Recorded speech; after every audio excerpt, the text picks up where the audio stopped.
వైసీపీలో ఇంటర్నల్ గా వెన్నుపోటు రాజకీయాలు నడుస్తున్నాయా? అలాంటి వాళ్ళని పార్టీ గుర్తించి చర్యలు తీసుకుంటోందా? ఉంటే ఉండండి, పోతే పోండి గాని లోపలుని నాటకాలు ఆడితే బరాబర్ యాక్షన్ ఉంటుందని వార్నింగ్ ఇచ్చేస్తున్నారా? ఎవరా వెన్నుపోటుదారులు? ఎవరికి వార్నింగ్స్ వెళ్తున్నాయి? ఆంధ్రప్రదేశ్లో ఇప్పుడు వెన్నుపోటు పొలిటికల్ సీజన్ జోరుగా నడుస్తుంది. ఎవరు ఎవరిని పొడిచారు, అసలు పొడిచారా లేదా అన్న వాదనల్ని కాసేపు పక్కన పెడితే అందరి నోట అదే మాట మాత్రం వినిపిస్తుంది. కూటమి ప్రభుత్వానికి ఏడాది పూర్తయిన సందర్భంగా వైసీపీ వెన్నుపోటు దినం ప్రోగ్రాం నిర్వహిస్తే అంతకంటే ముందే ఆ పార్టీ నాయకుడు రాప్తాడు మాజీ ఎమ్మెల్యే తోపుదుర్తి ప్రకాష్ రెడ్డి చేసిన వెన్నుపోటు కామెంట్స్ కలకలం రేపుతున్నాయి. వైసీపీలోనే వెన్నుపోటుదారులున్నారని ప్రకటించి సంచలనానికి తెరలేపారాయన. తమ పార్టీలో ఉంటూ తెర వెనక తెలుగుదేశంతో చేతులు కలిపి పనులు చేసుకుంటున్నారని, సొంత పార్టీని డ్యామేజ్ చేస్తున్న అలాంటి వారిని వదలబోమంటూ వార్నింగ్ ఇచ్చారాయన.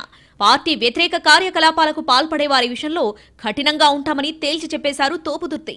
పార్టీ క్రమశిక్షణ కమిటీ సభ్యుడి హోదాలో ఈ వ్యాఖ్యలు చేశారట మాజీ ఎమ్మెల్యే. ఇటీవల జరిగిన కమిటీ తొలి సమావేశంలో కొన్ని తీర్మానాలు చేసుకుని విధి విధానాలు రూపొందించుకున్నారట. ఇతర పార్టీలతో లోపాయికారి ఒప్పందాలు చేసుకుని వైసీపీని దెబ్బతీయాలనుకుంటున్న వారిలో మార్పు రావాలని, టైం ఇచ్చినా చెప్పి చూసినా పద్ధతి మార్చుకోని వారి విషయంలో మాత్రం కఠిన చర్యలుంటాయని అన్నారు తోపుదుర్తి. రాష్ట్ర వ్యాప్తంగా పార్టీ వ్యతిరేక కార్యకలాపాలకు పాల్పడుతున్న 125 మందిపై చర్యలు తీసుకోగా ఇందులో తన సొంత నియోజకవర్గానికి చెందిన 5గురు ఉన్నారని చెప్పారు మాజీ ఎమ్మెల్యే. వాళ్లు మారకుండా అదే పంథాను కొనసాగిస్తుంటే మాత్రం చర్యలు కఠినంగా ఉంటాయన్నారు.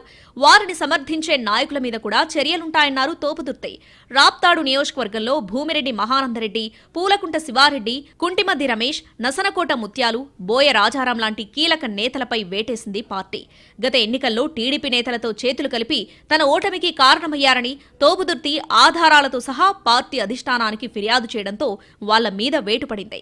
అంతేకాకుండా తన ఓటమి కోసం గతంలో 2 నేతలు బలంగా పనిచేశారని, సస్పెండ్ అయిన వారంతా వారితో సన్నిహితంగా మెలిగిన వారేనని చెబుతున్నారాయన. ప్రస్తుతం ప్రకాష్ రెడ్డి ఇచ్చిన వార్నింగ్ ఆ కీలక నేతలకేనన్న టాక్ నడుస్తోంది. ప్రస్తుతం సస్పెండ్ అయిన 2లో మార్పు వచ్చిందని, అందుకే వారిని తిరిగి పార్టీలోకి తీసుకునేందుకు అధిష్టానానికి లేఖ సమర్పించినట్టు చెప్పారు. కానీ మిగిలిన వారు మాత్రం తమ పద్ధతి మార్చుకోకుండా ఇంకా పార్టీలో ఉంటూ టీడీపీతో చేతులు కలిపి ద్రోహం చేస్తున్నారని మండిపడుతున్నారు.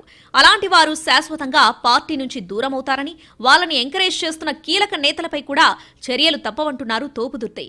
మొత్తంగా వెన్నుపోటు పాలిటిక్స్ వైసీపీని కూడా షేక్ చేస్తున్నాయంటున్నారు ఆ పార్టీ ముఖ్య నేతలు.